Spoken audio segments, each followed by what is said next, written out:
Hello, my name's Kingsley Singleton and welcome to this Photoshop Made Easy video lesson from Digital Photo, the UK's best-selling photography magazine.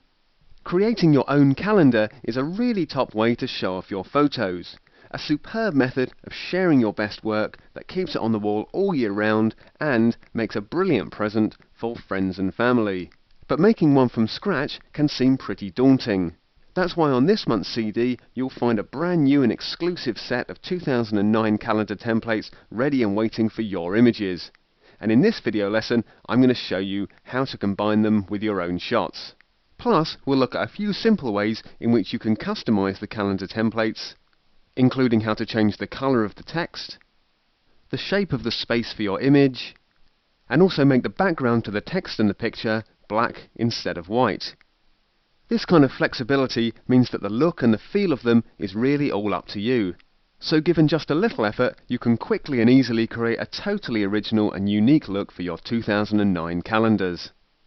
Okay, without further ado, let's see how it's done. I'll just close down these example pics here, and we can get on with showing you how to combine your own pictures with the templates. Okay, so the first thing we want to do is bring up one of the templates. So just come up to File, down to Open, and then navigate to where the templates are, either on the CD itself or copied to your own desktop. Now what we're going to look at first is one of the covers for the calendar. So go into the Calendar Covers folder, and in this case we're going to pick the file called 00 Cover Port, and the port just stands for Portrait, as you'll see there in the little preview. The shape of that box there is upright and portrait. So click Open and the template will appear on screen. So the next thing we need to do is open up the picture that we want to use. So it's back up to File, down to Open, and then we'll just navigate through to where the images are stored. I'm going to use this one called New York 1. Just click Open to make that one appear on screen too. And then make sure you can see both the template and the picture you want to use on screen at the same time. If you're having any trouble seeing them in this format, just come up to Window, down to Images and pick Cascade. And that should give you the view you require. And then to get the photo that you want to use into the template, just click on the Move tool up there in the toolbox, then click within the photo that you're using, and then holding down that left mouse button, just drag it all the way into the template. You see when you do that you get a small plus sign next to your cursor, and that means you're ready to release the mouse button and drop it in. And then we can just close down that picture because we won't be requiring that on screen anymore. And we can get on with making the shot work with the template. And the first part of doing that is to bring your layers palette up on screen. Mine's just sitting off to the side of the screen there, but to get yours up, just go to Window and down to Layers. Now what you'll be able to see here in the Layers palette, if I just increase the size of those thumbnails, is that we've got three layers going on. We've got our background layer, that's layer 1, which contains the nicely arranged frame for our image. We've got layer 2, that's our photo, and we've got this text layer here, right at the top, that we'll come on to in a few moments when we start customizing the calendar cover. First of all though, we want to concentrate on this photo layer, layer 2. And with that highlighted, if it's not highlighted, just give it a click there in the layers palette. With that highlighted, come up to where it says normal at the top of the layers palette here, give that a click again, and then come down to screen. Now this is the screen blending mode we're changing it to, and when we pick this one, by giving it a click, you'll see that the photo drops into that black frame that we've created.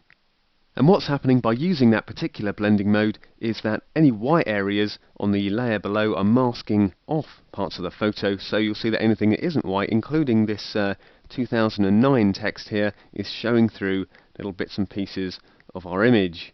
What we need to do then is reduce the size of this layer, our photo layer, to make it fit a little bit more snugly within that frame. But first we're just going to make a little bit of space around the sides of the template just by holding down the Control and the Alt keys on the keyboard and then hitting the minus key, just zooming out slightly there. And then I'm going to reduce the size of this photo layer by coming up to Image, down to Transform and picking Free Transform. You can also access this mode by pressing Control and T on the keyboard. And if you're working in a full version of Photoshop, here we're in Element 6, you'll find the free transform command under the edit menu. In this case though, as I said, image, transform, free transform, give that a click, and then you'll see this bounding box appear all the way around that photo layer. And then it's a simple task just to click on these corner handles here and drag them in, just reducing the size of that shot. Now something important to mention here is that if you don't have the constrain proportions option ticked up there in the options bar, you can start changing the shape of the picture. It can start looking a little bit distorted. So make sure you've got that ticked, or if you haven't got that option to tick, just hold down the Shift key on the keyboard and that'll constrain the proportions while you drag those corner handles. And to shift the picture around within the frame, all we need to do is click on it and hold that mouse button down and drag it upwards, and I think that's looking pretty good. So to finalise the changes we've made to the size of the photo, all we need to do is just click on that tick down there at the bottom of the free transform bounding box, or alternatively we can just double click within the bounding box itself. And there we go, the bounding box has disappeared and we've resized that photo layer. Okay, so that's all looking pretty good. Now we can take a quick look at this text layer, which is where we're going to add the kind of custom name for our calendar, or indeed you can put your own name in there. So I'll just click on the zoom tool there and zoom in over that text area. It's just this part here that's editable, and you'll see that if I'll just click back on the move tool for a moment and then double click on this text layer within the layers palette. As soon as I do that, you'll see that those words become highlighted, and that means that we can type over them and edit them. So just as you would do if you're using a word processing package, just kind of highlight the bits that you want to change. I'm going to keep the photography by section and just type in my name underneath it, if I can spell that correctly. Wow, first time. And then when you're happy with any changes that you've made to the text, just click back on the move tool. Before I do that though, you'll also see that once the text is selected in that way, the options bar contains plenty of ways that you can change the font, the size of the lettering you're using, whether it's in italics, underlined, all those kinds of things. So there's plenty of flexibility in the way that you can title your calendar. As I said though, I'm happy with what I've got there, so I'll just click back on the move tool and those changes have been made, and you'll also see there that it's been updated in the layers palette. And that is pretty much all there is to it. We'll just press Ctrl and 0 on the keyboard to come back out to a full view, and just in a few kind of short minutes like that, we've made the cover to our 2009 calendar. Very, very simple to do, I'm sure you'll agree. The last thing to do before we kind of get it ready for printing and such is just to come up to Layer and down to Flatten Image, and then we crunch all of these layers into a single background which is ready for saving. It's important to point out though that we don't want to save over the original file. You want to keep those original templates for all the different kinds of calendars that you can make for different people using different photos. So to avoid saving over it, we'll come up to File and down to Save As, and that gives us the option to save it as a new file, and we'll select a JPEG for this one, and we'll just call this one New Calendar Cover and click Save. A quality setting of 10 is fine, so just hit OK, and that's our calendar cover completed. But what if we want to get a little bit more creative with these calendar templates? What if we want to do something like change the colour of the text?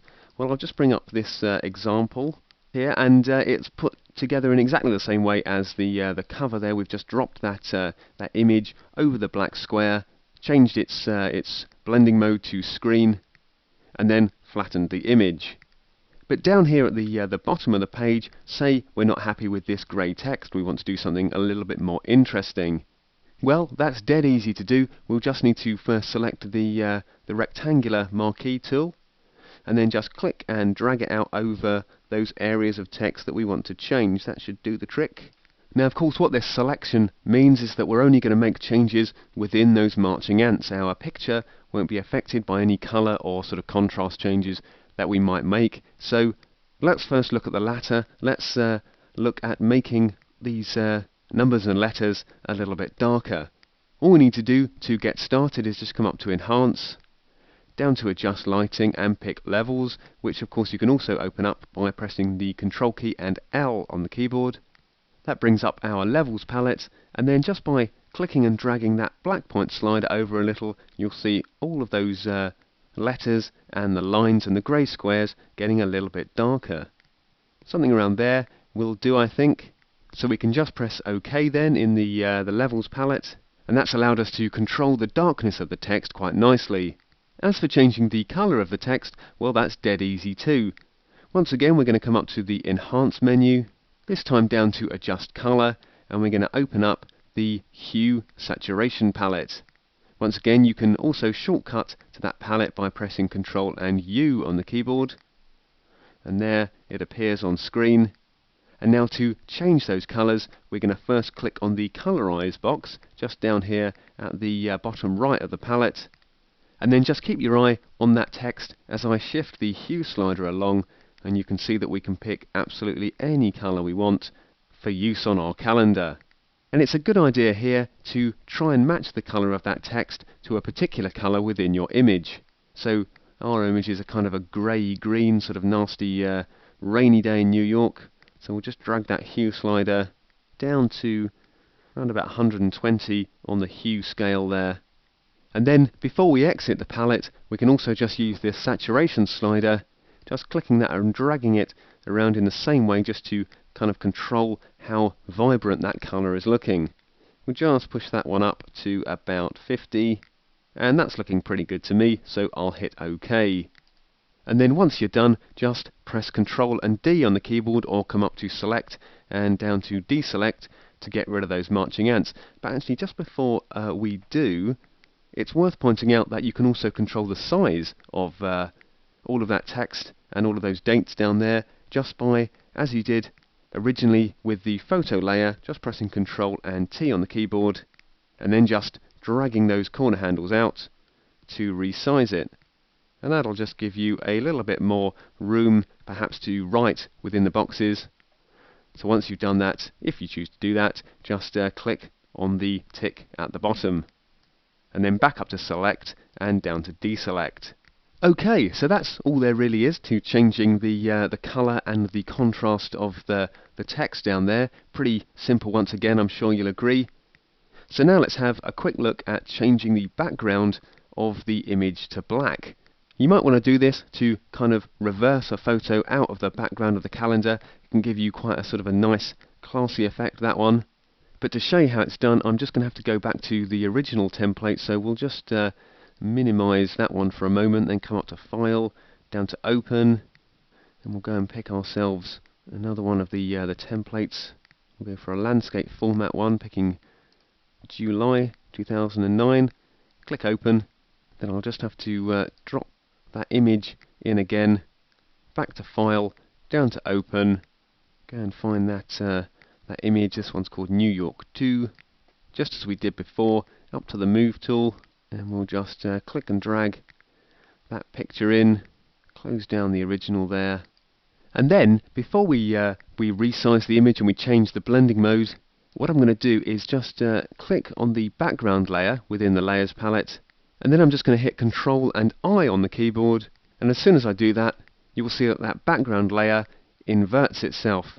Everything that's white turns black, and vice versa. And now we can click back on layer 1, that's our photo layer of course, but this time if we click on normal and choose screen, well, that's not very good, it's only showing through those black areas.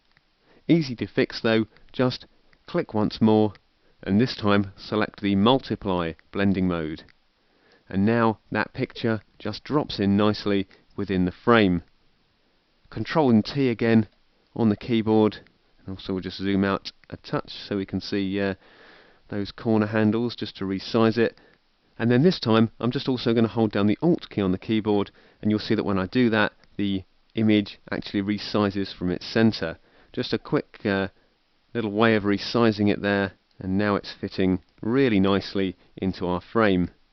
So hit the tick again, and I think that's looking pretty good, so it's back up to Layer and down to Flatten Image. Okay, so that's black backgrounds and white text sorted out. The last thing we're going to look at is how to change the size and the shape of the aperture where your image is going to fit. This is handy if you've got shots that are going to benefit from a kind of a non-standard cropping shape. So once again, we'll just minimize that completed calendar along with our cover as well, I think. And then one last time, we'll come up to File, down to Open, and we'll pick ourselves another new template. This time we're going to go for one of the arty templates, and you'll see when you load them up that they've got this kind of nice, attractive, scratchy border. And then I'll just find myself a picture to demonstrate this with as well. Just load up this one called Tree Final, and then, as we did before, just using the Move tool to click and drag that picture into the template, zooming out a little, bringing up the Free Transform bounding box, and just resizing with those corner handles until we've got the picture sort of just about as we want it. Click the tick, then change our blending mode once more to screen. Now, of course, you'll see here that we've dropped our picture in, but I'm thinking maybe I'll go for a bit of a square crop on this one. Unfortunately, the aperture provided, the black areas, they don't really match what I'm after. But fortunately, that's really easy to correct. All we need to do is just first click on the background layer within the Layers palette, just highlight that, and now we can come back to the rectangular marquee tool, give that a click in the toolbox, then click and drag out a selection marquee so it's over the white areas of the image. You don't want to take in any of those kind of scuffed up and scratchy bits. And then before we start resizing it, just first make sure that your foreground and background colours are at the default setting. That's black as the foreground and white as the background. If they're not, just hit D on the keyboard. And then it's back into Free Transform mode with Control and T, and I can just click and drag those centre handles inwards until the frame there suits the image. Just kind of modifying it slightly, going for this kind of square crop, clicking the tick when I'm done, up to Select and down to Deselect to get rid of those marching ants, and you'll see from that how quick and easy it is to customize the shapes there to anything you like. Okay, I'm going to stop waffling on now because I'm sure you're itching to give it a go with your own pictures. Give it a try and you'll find out what a great feeling it is to see your photographic labours nicely presented in a calendar. See you next time.